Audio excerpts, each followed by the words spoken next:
Welcome back to my channel Mr Mrs Nihal Upadhyay. मैं हूं आपकी अपनी नेहा और सुप्रभात, गुड मॉर्निंग, राधे राधे। स्वागत है आपका मेरे चैनल पे। और आज की शुरुआत कर रहे हैं हम श्री के साथ। ये है मेरी लाडो, मेरी जान। बस आज है निर्जला एकादशी और हम लोग तैयार हो गए थे दोनों नहाकर। अब मैं वेट कर रही थी कि उपाध्याय जी आए, नहाएं और फिर हम पूजा की तैयारी करें। तो बस वो आ चुके थे, अब हम पूजा की तैयारी करते हैं। तो सबसे पहले आज की पूजा में हम कलश की स्थापना करते हैं। मिट्टी के कलश का और शक्कर का और आम का बहुत महत्व होता है आज की पूजा में। तो बस कलश की स्थापना कर रहे हैं। आप देख सकते हैं कलश पे सबसे पहले स्वास्तिक बनाओ, उसमें जल रखो और जल जो होता है, जल के अंदर जो शक्कर या मीठा कुछ डालना चाहिए, जिससे वो मतलब उसका भी फल हमें अच्छा मिलता है। तो बस उस पर ऊपर चीनी रखी और ऊपर आम रखा और दक्षिणा रखी। अब सबसे पहले दीप प्रज्वलित करते हैं। दीप प्रज्वलित करके अपनी पूजा स्टार्ट करते हैं। हर पूजा को करने से पहले दीप प्रज्वलित करना बहुत जरूरी होता है। तो बस अपने लड्डू गोपाल को नहला रही हूँ। लड्डू गोपाल को नहलाने के बाद में स्नान करवाने के बाद में वर्ड आ जाते हैं हमारे, जो डेली यूज में हम यूज करते हैं, वो वर्ड आ जाते हैं मुंह पे। तो बस स्नान करवा के उन्हें वस्त्र पहनाएंगे, उनका अंग पोषण करेंगे और उनको हम इत्र लगाएंगे। तो बस वही उनका श्रृंगार कर रहे हैं, आप देख सकते हैं। और बस श्रृंगार करने के बाद आज की जो एकादशी होती है वो 24 एकादशी में बहुत ही महत्वपूर्ण एकादशी होती है, निर्जला एकादशी।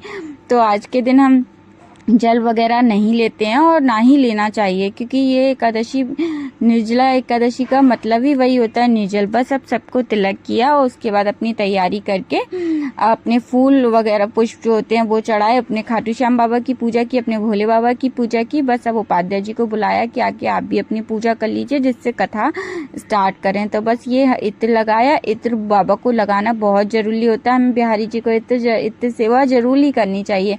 बस उपाध्याय जी आ गए थे, उन्होंने अपनी पूजा की। और आज की पूजा में तिली का भी विशेष महत्व होता है। मिट्टी के घड़े, शक्कर और हमें आम, इन चीजों का, ठंडी चीजों का दान करना चाहिए जेठ मास की सारी एकादशियों में। बस अब हमने सीधे हाथ में पुष्प और तिली ली और अब आप कथा का श्रवण कीजिए। श्री राधे। शुक्ल पक्ष की।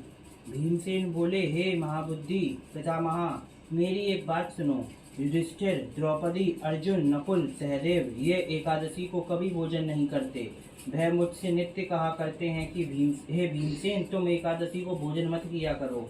मैं उनसे कहता हूँ कि हे तात, मुझसे भूख सही नहीं जाती। मैं दान करूँगा और विधि पूर्वक केशव का पूजन करूँगा, परंतु बिना उपवास किए एकादशी के व्रत का फल कैसे मिले। भीमसेन का वचन सुनकर व्यास जी बोले, जो तुमको स्वर्ग अत्यंत प्रिय है और नरक बुरा मालूम होता है, तो दोनों पक्ष की एकादशी को भोजन नहीं करना चाहिए। भीमसेन बोले, हे महायुद्धे, एक बार भोजन करने से भी मुझसे रहा नहीं जाता, फिर उपवास कैसे करूँगा। हे हनु महामुने, ब्रक नाम का अग्नि सदा मेरे पेट में रहती है। जब मैं बहुत सा अन्न खाऊं तब वह शांत होता है। हे महामुने, मैं एक उपवास कर सकता हूँ जिससे स्वर्ग मिल जाए। उस एक व्रत को मैं विधि पूर्वक करूँगा, इसलिए निश्चय करके एक व्रत बतलाइए जिससे मेरा कल्याण हो। व्यास जी बोले, नराधिप, तुमने मानव धर्म और वैदिक धर्म सुना है, परंतु कलयुग में उन धर्मों को करने की शक्ति मनुष्य में नहीं है। सरल उपाय, थोड़े धन और कम परिश्रम से महाफल प्राप्त होने की विधि मैं तुमसे कहता हूँ, जो कि सब पुराणों का सार है। जो दोनों पक्ष की एकादशी का व्रत करता है वह नरक में नहीं जाता। व्यास जी का वचन सुनकर भीमसेन पीपल के पत्ते की तरह कांपने लगे और डरकर बोले, हे पितामह, मैं क्या करूं, मैं उपवास नहीं कर सकता। इसलिए हे प्रभु, बहुत फलदायक एक ही व्रत को मुझसे कहिए। व्यास जी बोले कि हे वृषभा, मिथुन के सूर्य में ज्येष्ठ मास में शुक्ल पक्ष की एकादशी है, उसका यत्न पूर्वक निर्जल उपवास करना चाहिए। इसे मदिरा पान के समान होता है और कुछ ना खाएं, नहीं तो व्रत भंग हो जाता है। एकादशी सूर्योदय से दूसरे दिन के सूर्योदय तक जलपान ना करें। ऐसा करने से 12 महीनों की एकादशी का फल उसको बिना यत्न से मिल जाता है। फिर द्वादशी को सवेरे निर्मल जल में स्नान करके ब्राह्मणों को जल और स्वर्ण का दान करें। फिर व्रत करने वाला कृत होकर ब्राह्मणों सहित भोजन करे। हे भीमसेन, इस प्रकार व्रत करने से जो पुण्य होता है उसको सुनो।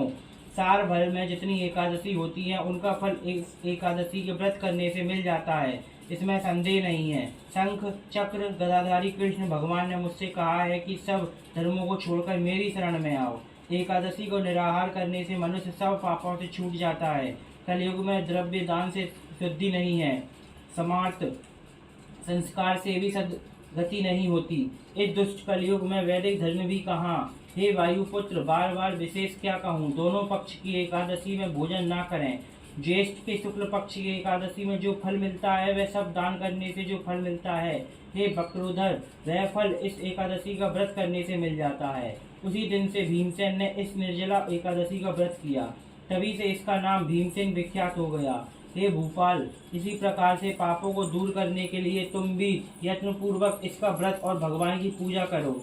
हे अनंत, हे देवेश, मैं आज आपका निर्जल व्रत करूंगा और दूसरे दिन भोजन करूंगा। इस मंत्र को पढ़कर सब पापों को दूर करने के लिए इंद्रियों को बस में करके श्रद्धा पूर्वक व्रत को करें। स्त्री अथवा पुरुष का सुमेरुवा मदरांचल पर्वत के समान भी पादत्राण इसका सुपात्र को दान करते हैं। वो सोने के विमान में बैठकर स्वर्ग को जाते हैं।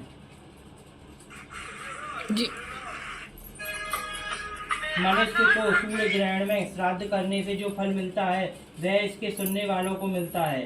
दातन करके इसका नियम करें।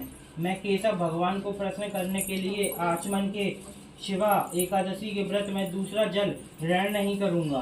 द्वादशी के दिन गंध, पुष्प, जल और दीपक से देवताओं के ईश्वर वामन जी का पूजन करना चाहिए।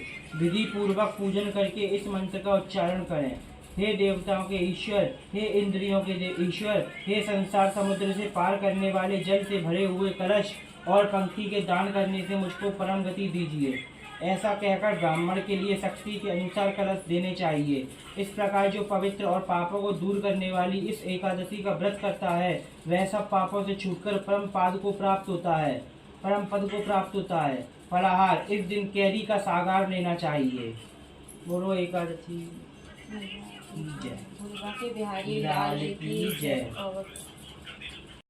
कथा के पश्चात हमने की आरती, जो कि रिकॉर्ड नहीं हो पाई। तो बस आरती करने के बाद में आपने कथा का श्रवण किया कि इस एकादशी को भीमसेन एकादशी भी कहा जाता है, क्योंकि भीम जो थे वो कोई व्रत नहीं रह पाते थे, तो उन्होंने निर्जल एकादशी के बारे में उन्हें पता चला, जो कि 24 एकादशियों में से अगर हम सारी एकादशी नहीं रह पाते, सिर्फ निर्जला एकादशी रहते हैं, तो हमें वो 24 एकादशियों के पुण्य की प्राप्ति होती है।